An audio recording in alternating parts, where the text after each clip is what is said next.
আমি আবার একটা ছোট্ট ভিডিও নিয়ে চলে আসলাম রত্নাদির বাড়িতে পুজোতে যাওয়া। আজকে ছুটির দিন, শুক্রবার। তো রত্নাদির বাড়িতে যাচ্ছি সোনারপুরে। ট্রেন ছাড়া কীভাবে যাব জানি না। তো আমি আর রাই দুজনে মিলে ট্রেনের জন্য স্টেশনে চলে এলাম। যাই হোক, ট্রেনে কোনো মতে উঠে তো সোনারপুরে নেমে গেছি। সোনারপুর থেকে বেরিয়ে অটোতেও উঠেছি। তবে সোনারপুরের লোকজন খুব ভালোভাবে এত সুন্দর একটা গাইড করে করে রত্নাদির বাড়িতে নিয়ে যাওয়ার জন্য হেল্প করছে না। তাই সোনারপুরের সকলকে আমার ধন্যবাদ আমার এই ভিডিওর মাধ্যমে। তো এতক্ষণে বুঝতেই পেরেছো রত্নাদির বাড়ি ঢুকেও গেছি, এবং ঢুকে গিয়ে আমাদের যা সহজাত প্রবৃত্তি, আমি আর আমার মেয়ে দুজনেই চলে গিয়ে ক্লিক ক্লিক ফটো তুলে নিয়েছি। তো তারপরে চলে গেছি যেখানে রত্নাদির পুজো হচ্ছিলো। তো ওখানে হোম চলছিল বলে আমি বেশিক্ষণ থাকতে পারিনি, কারণ তোমরা জানোই যে আমার একটু ব্রিদিং প্রবলেম হয়, আর যেখানে হোম হয় সেখানে তো একটু ধোঁয়া টোঁয়া হয়। তো সেই জন্য আমি বেশিক্ষণ ওখানে ছিলাম না। কিছুক্ষণ থেকে ঠাকুর প্রণাম টনাম করে আমি ওখান থেকে আবার বাইরে চলে এসেছি। আর পুজো এখন শেষ, এবার প্রসাদ খাওয়ার পালা। তো কি প্রসাদ হয়েছে সেও তোমাদের দেখিয়ে দিলাম। আর প্রসাদ খেয়ে আমরা নিচে চলে এলাম। নিচে এতক্ষণে জয়াদিও এসে গেছে, আর এখানে আন্টিও বসে আছেন।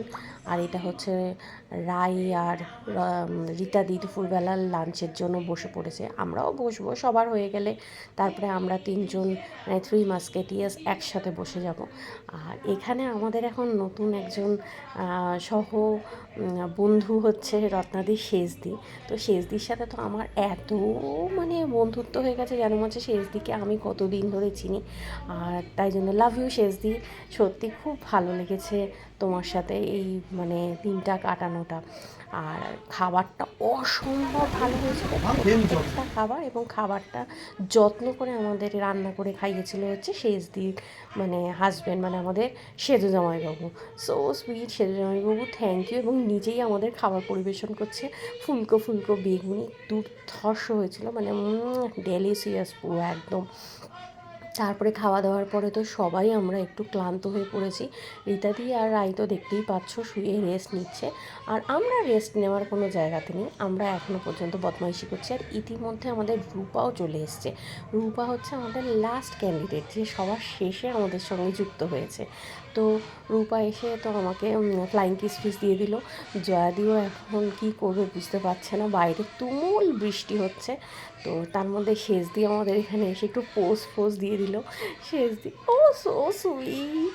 হ্যাঁ, আর রত্নাদি আবার বসে গেছে যে রূপার জন্য প্রসাদ রেডি করে দেবে, কারণ বেশিক্ষণ আর নেই, সেই সকালবেলা আমরা সবাই এসেছি। রূপা যদিও আসেনি, কিন্তু আমরা বাকিরা এসেছি।